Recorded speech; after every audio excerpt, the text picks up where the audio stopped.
Lately, we have been hearing a lot of people say that there is no such thing as Black American culture.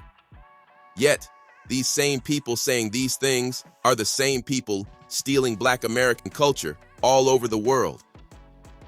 Seeing so many of these discussions on the topic got me thinking about foundational Black American culture and how it has drastically changed over the years. Do you remember the time when Black culture was cool, hip, had a sense of racial pride, economic empowerment, consciousness? In other words, standing on business? When men were men and women were women? Kids laughing and playing on the playgrounds? Well, I do. Let's take a look at this cultural journey. The turn of the 20th century. During the time periods of the early 1900s to 1960s, Negro culture was conservative, builders of successful towns, religious, entrepreneurs, entertainers, and creative, fashion styles, music, poets, playwrights, etc. The first half of the 20th century shaped Negro Americans' identity and influence on the United States.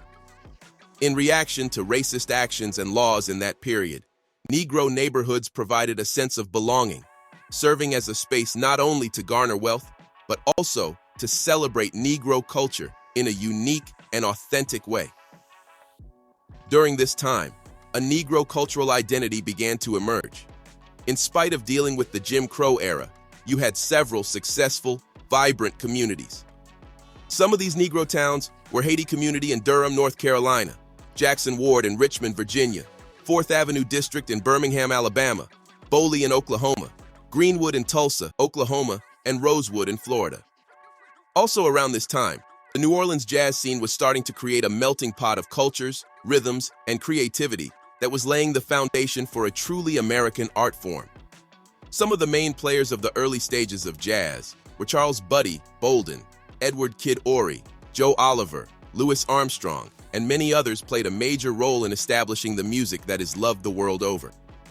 As jazz spread through the United States, more jazz greats like Billie Holiday, Duke Ellington, Count Basie became hot on the music scene. Along with the bustling towns, there was an extremely vibrant town in New York.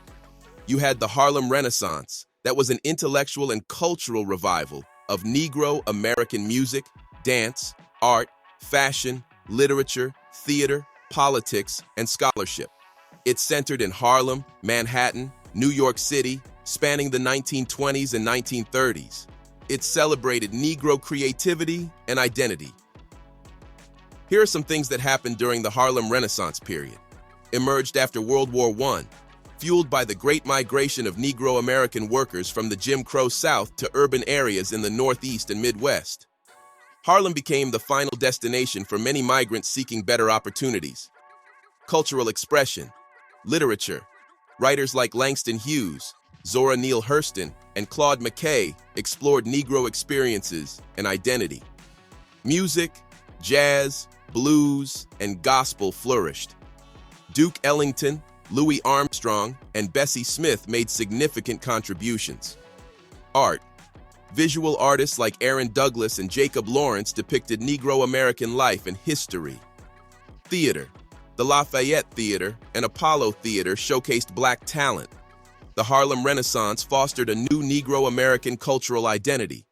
It challenged stereotypes and contributed to mainstream recognition of Negro achievements. Although it officially ended in the mid-1930s, its influence persisted. By the 1940s, there was a new Negro company entering the scene. It was called Ebony magazine.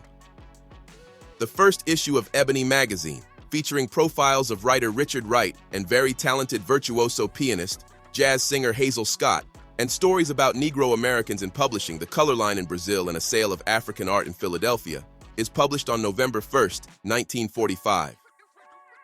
The monthly magazine chronicles Negro life in America, including the fight for civil rights, and provides a forum for Negro Americans to reflect on and celebrate their own communities. Following its launch, Ebony became an immediate success. Founded only 2 months after the end of World War II, the magazine reflected Negro Americans' post-war determination to claim their rights as equal citizens. John H. Johnson, the founder of the magazine, wrote in 1975 that Ebony was founded to provide positive images for blacks in a world of negative images and non-images. It was founded to project all dimensions of the black personality in a world saturated with stereotypes. Ebony was Johnson's answer to Life magazine, but tailored for Negro Americans. In 1951, Johnson also founded the weekly news magazine, Jet. Ebony and Jet offered a vision of Negro middle-class life, which revolutionized American media, providing the first major outlets for Negro representation. The magazine also developed a deep connection to the civil rights movement. Ebony published a monthly column by Martin Luther King Jr. titled Advice for Living in 1957 and 1958. Throughout the 1950s and 1960s, both Ebony and Jet became trusted sources for news on the struggle against Jim Crow and anti-black discrimination. In 1955, Jet reported the story of the murder of 14-year-old Emmett Till, including disturbing photos of his open casket funeral. Outrage over Till's murder propelled the civil rights movement, including the Montgomery bus boycott later the same year. Ebony grew in popularity through the 1960s and 1970s. By the 1980s, the magazine was said to have reached more than 40% of black adults in the U.S. Corporations, initially reluctant to advertise in a magazine for a Negro audience, soon bought into Ebony's success. In 1982, John H. Johnson earned a spot on the Forbes 400 list of wealthy Americans, the first black man to do so. On the 75th anniversary of the magazine, LaRon P. Brooks of the Getty Research Institute wrote, "There is no more important archive of 20th century Negro American life and culture than Ebony." Like any other business, Ebony had its controversial moments that almost put the magazine out of business. Ebony magazine shook the cultural landscape by daring to depict a black Jesus on its cover. The publication's bold move sparked controversy within the black community, with some vehemently opposing this portrayal and even threatening to cancel their subscriptions. Ebony magazine was almost put out of business. Why? Because they published the March 1969 issue of Ebony magazine with a black Jesus on the cover. They had the nerve to send Johnson Publishing Company some pictures of what they believed to be the true white Jesus. By the 1950s to 1960s, Negro Americans continued mobilizing against discrimination. Negro Americans sought equal rights while sharing the same culture as white Americans. Civil rights groups demanded an end to segregation, achieving some success in education, housing, and employment. However, resistance persisted, with movements for civil and social rights gaining momentum from the 1950s to the 1970s. These movements, involving both Negro Americans, faced backlash, such as the 1963 cross-burning in San Francisco. Most protests were peaceful, led by figures like Martin Luther King Jr., but some, like Malcolm X, advocated a tougher stance. The assassination of President Kennedy in 1963 and Malcolm X in 1965 marked turbulent times. In 1965, the Watts riots, sparked by police brutality, resulted in significant destruction, but eventually led to community rebuilding and renewed civic pride. The social reform period saw increased violence, culminating in Martin Luther King Jr.'s assassination in 1968. This era also saw the rise of Black power and Black nationalism, shifting from traditional civil rights integration. The Black Panther Party, founded in 1966, exemplified this shift, facing legal challenges and advocating for self-defense and liberation. With all of the turmoil going on during the 1950s, 1960s Black communities still found a way to keep Black families intact, communities supporting each other, and Black-owned businesses. Around this time, Black athletes and entertainers were becoming more prominent in American culture. Also, there was lots of fun, positive, uplifting music being produced during this time. Soul, R&B, jazz groups, artists such as Temptations, Four Tops, Marvin Gaye, Supremes, Aretha Franklin, James Brown, Otis Redding, Sam Cooke, Chuck Berry, Jimi Hendrix, Miles Davis, John Coltrane, Wes Montgomery had people grooving to the music. What in the hell happened? Now we enter new territory, with many of the Black civil rights leaders gone. Passing of the 1964 Civil Rights and 1965 Voting Rights Immigration and Nationality Act of 1965 bills passed. Entering the decade of the 1970s, things were starting to look positive to many Black Americans heading into the future. But little did Black community understand that something was brewing. A cultural shift began to change the atmosphere in the Black community. Integration became more of a nightmare for the Black community. At the time, most Black people felt like it was the right thing to do. In all actuality, it changed the fabric of the Black community as a whole. Too many Black Americans felt they had reached the mountaintop. Unity and focus was starting to be lost during this transitional time period. Black people decided that there was no longer any need to keep supporting Black-owned businesses. Many decided to move out of the Black neighborhoods for what was perceived as better communities. During the 1970s was the last time that you would still see Black unity and Black families still somewhat intact. During the mid-1960s to 1980, you still had a younger group of Black people fighting against the powers that be. This was the time of the Black Power movement. This new generation of young Black people picked up the baton from previous groups such as the Nation of Islam, Deacons for Defense and Justice, Malcolm X.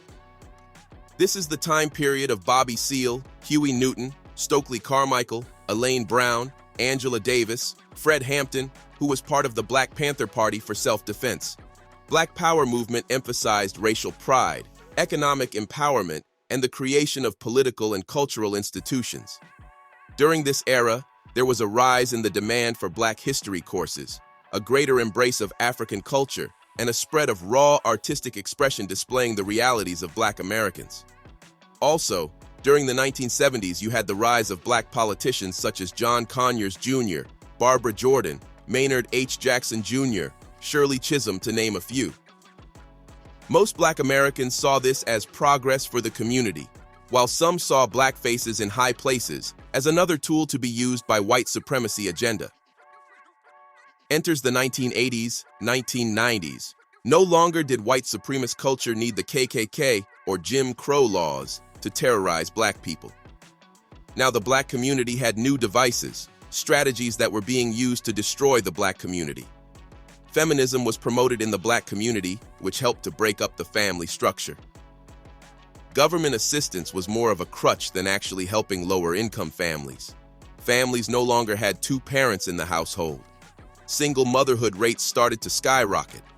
Drugs were dropped into the Black community, which helped to destroy the community that once had a sense of togetherness in spite of all of the obstacles thrown its way. You had a war on drugs campaign that was promoted to fix this issue, but it only made things worse for Black people.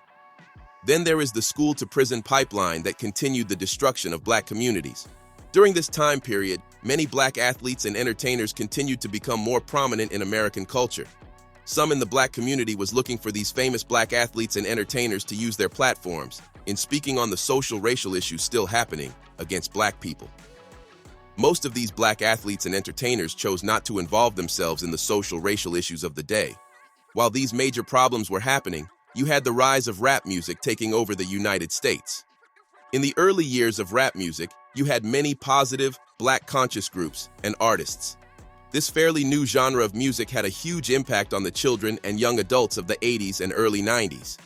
But then things started to change. Music industry executives started to see how popular and powerful rap music influence was in the youth of that time period, started to muscle their way into this very popular and lucrative genre of music. Once all of these things happened, it proved to be the beginning of the end of Black music, Black community, and culture. Degenerate culture 2000s to present. Now you have new generations of kids and young adults who don't know or don't care to learn about their true history as a people. They have started assimilating into other demonic American cultures. Children are being raised without their fathers in the house. Many Black men and women are at war against each other. Some Black men from the younger generations are starting to see the mistakes that previous generations have made and are traveling overseas to find women who are not brainwashed with the mindset of the Western cultures. Also, the music culture continues to become more and more demonic. Black music culture used to be about love, happiness, hope, positivity, togetherness, fight the power, young gifted, and Black. Now, over the last 25 years, since the late 1990s, we have entered into a more sadistic music message promoted in every aspect of Black American culture. This and many other reasons have caused a major breakdown in the Black community. I do see some hope in the younger generations. Some of the young adults are bringing back the culture of the early 1900s. They are developing the mindset of Black unity, Black business, and Black families. Hopefully, this will continue to trend into the future and restore the Black community to dignity and respect for each other that it used to have. Tell me what you think about this topic. Hope you find the information in this video informative. Feel free to like, subscribe, share, comment. Thanks for watching.